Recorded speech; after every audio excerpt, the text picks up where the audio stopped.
Zillow is getting out of the house flipping business, and it's because of people like me. I'll get into that here in a minute. If you haven't been paying attention, Zillow has been buying and flipping homes for the last couple of years, and it has not gone too well. In fact, they're selling off $2.8 billion worth of real estate at a significant loss. So in this video, we're gonna talk about why that happened and what the future holds for iBuyers and hedge funds. If you're new to my channel, my name's Ryan Pineda. I'm a real estate investor here in Las Vegas. I've flipped hundreds of homes, I've bought hundreds of rentals, and I have multiple businesses doing millions a year in profit. If you want to learn about how my businesses can help you, go to ryanpineda.com. Now, I've seen a bunch of people make videos on Zillow's demise and talk about what exactly happened. But this video is going to be a lot different because I actually have inside information of how all this went down. I personally have been a part of different phases of it along the way. I first got involved with Zillow back in 2018 when they were launching their beta version of the iBuying program.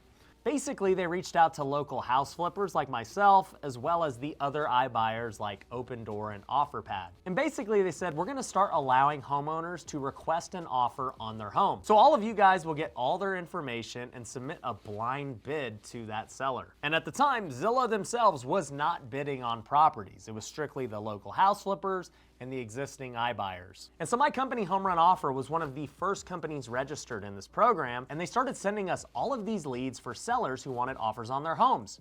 For me, this was a gold mine. I'm used to having to spend my own marketing dollars and my own resources to get leads. And the fact that Zillow is just giving us all of this free traffic and allowing us to bid on these homes seemed too good to be true. And I'll tell you here in a minute why exactly it was too good to be true. But anyways, we started bidding on these homes and we realized that we weren't winning any of the bids. We never got an approval, and I finally said to my team, just bid really high and see if one of them gets accepted. And sure enough, one did get accepted, and we ended up having to back out because we were gonna overpay for it. And after doing this for a few months, we only got one deal from it, and we realized it just wasn't a good use of our time. Either the iBuyers and flippers were paying too much, or the sellers were just unrealistic on what they wanted.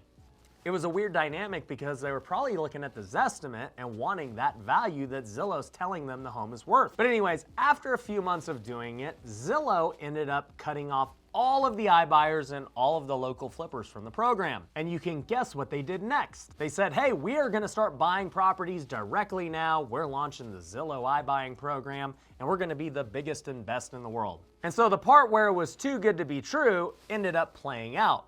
What Zillow was doing that whole time was getting data. They wanted to understand what OfferPad was paying for homes, what Opendoor was paying for homes, and what the local house flipper was paying for homes. It was actually genius on their part to let people like us participate and steal all of our data. And so when they went into iBuying, they already knew exactly what their competition would be offering on properties. But as you already know, that did not help them out, and I'll explain here why. What Zillow ended up learning is that flipping houses at scale is extremely difficult to do.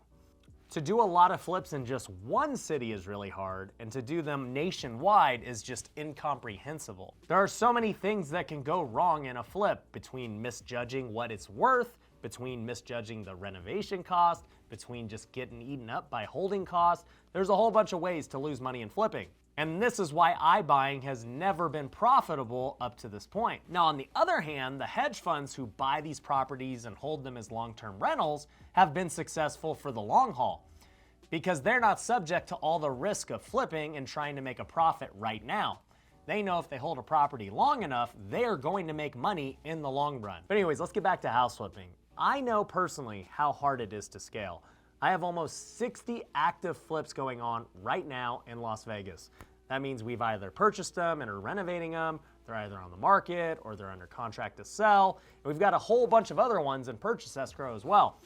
Point is, managing a lot of flips at a high level is a big deal. And I could not imagine doing the volume Zillow was doing across the nation and keeping it up to speed.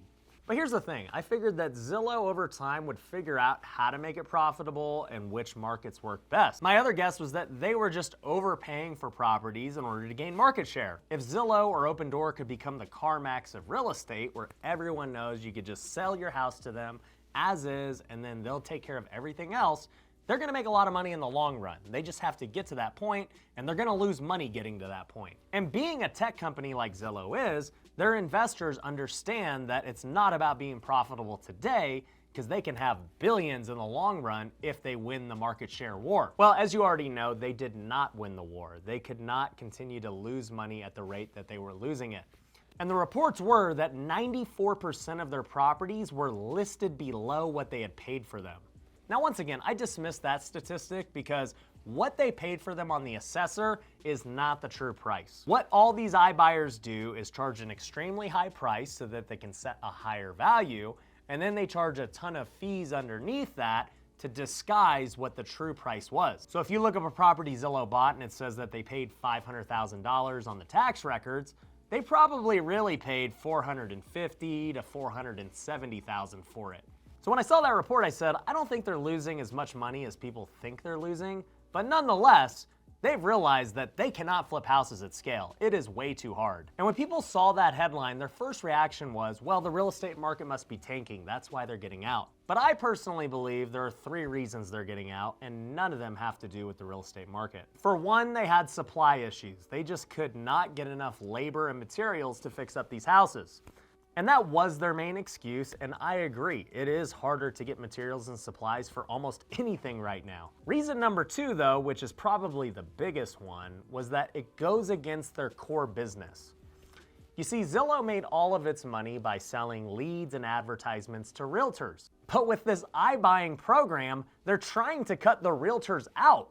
They're saying, hey, why do you need a realtor? You can just sell directly to us. Go avoid the listing fees and the buyer's agent's fees. Just sell to us and we'll take care of everything for you. Well, when you think about it on the surface, it's really stupid of Zillow to do that because now they're pissing off their main clients. And when you do that and you put all your resources into this iBuying thing, it ends up cutting off your main business, which is the bread and butter, and in my opinion, the best business model you can get. Zillow.com gets all of these organic leads from people searching for houses. Their SEO is really strong, and they can sell all of this traffic to realtors. That is a risk-free business that does not cost them a lot of money and can make them a ton of profit. And by creating this iBuyer program, they end up sabotaging that business. So I think with them realizing how hard it is to flip houses at scale, and with how much this is impacting their existing business, it just doesn't make sense. But the third reason they failed, and probably the biggest, was from a Twitter post I saw recently about adverse selection. Essentially what adverse selection means is that Zillow had a very small margin for error because people were starting to only accept their offers that were overpays. You see, if somebody submits for an offer on Zillow and Zillow is clearly higher than what their realtor is telling them, or what Open Door is offering them, or what a house flipper is offering them, people are going to take that offer from Zillow. And for Zillow, they just bought a terrible deal. They overpaid and they're gonna lose money on it. But Zillow's not making it up for on the other deals where maybe they're getting a good deal. They're underpaying for the home. Those ones where Zillow's essentially lowballing or not offering at all on are not being put into their inventory. And so when you look at the mix of properties Zillow has, they're either paying market value or they're overpaying. And so because of adverse selection, their model is never going to work. And they were probably relying on their artificial intelligence and their algorithm to help them come up with offers that were good, but it will never be perfect, and the people who own the homes are smart enough to say yes or no when they get an overpay offer from Zillow. And I can confirm this is true because both myself and my students at Future Flipper have been selling to all the iBuyers through adverse selection that I'm talking about. We'll get properties that we buy and we'll go submit them to these iBuyers and see how much they'll pay for them. And if there's any that are just out of the ordinary and they're an overpay offer, we will accept them and allow them to buy it. And to give you a quick example, there was a property that I didn't even want to buy. It wasn't a good deal in my eyes, and it looked like we might only make $10,000 on the property.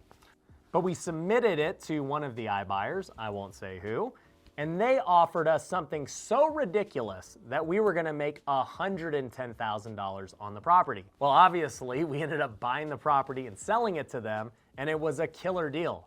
And that property today is still listed on the market, and it has not sold because they overpaid by $100,000 for the home. And when you do that over and over again on a nationwide scale, not just from me, but from my students and other smart people, you're gonna start to get some bad inventory that you overpaid for. And quick plug, if you wanna stay up to date on the best strategies to make money in real estate investing, I suggest you join my Future Flipper coaching program. You can apply at futureflipper.com. I can't tell you how much we've made by selling directly to the iBuyers with this strategy over the year. But nonetheless, what does the future hold for Zillow and the rest of these iBuyers knowing all of this? Well, when all this went down on Instagram stories, I posted 2 of my thoughts. For one, I said that I would definitely be buying Zillow stock right now. Even though their house flipping failed, I do believe in Zillow's core business, and as long as they double down on that, they are gonna absolutely kill it. They get the most real estate traffic, there are a ton of things they can do to sell leads, and they can affiliate so many different services like title companies, loans, and so much more. So I love Zillow's company as just a tech and lead generation company. But the second thing I said was I would invest a lot of money into Opendoor right now. And the reason I said it was because Opendoor doesn't have to pay as much for properties anymore. Before, when they were competing head to head with Zillow, they each were outbidding each other to crazy levels. Well, now that their main threat is gone, they can start significantly lowering their offers and becoming more profitable. And this is also great news for me as a house flipper because now I don't have to offer as much either. And it's funny because a couple of days after posting that, Opendoor stock started to surge. And I do believe that Opendoor is going to figure out how to become profitable nationwide, mainly because their core business is not like Zillow's. As I mentioned, Zillow's main business is selling leads and all that stuff, and by purchasing houses, they're actually cannibalizing that business. Well, Opendoor doesn't have that problem. Their main business is flipping houses and getting data. So the more houses they flip, the more data they get, the more profitable they'll become in the long haul. So in the end, I actually really like both companies going forward, and I like the chances of my company going forward with all of this happening. But anyways, if you got a lot of value out of this video, do me a big favor, hit the subscribe button, and I'll catch you on the next one. Peace.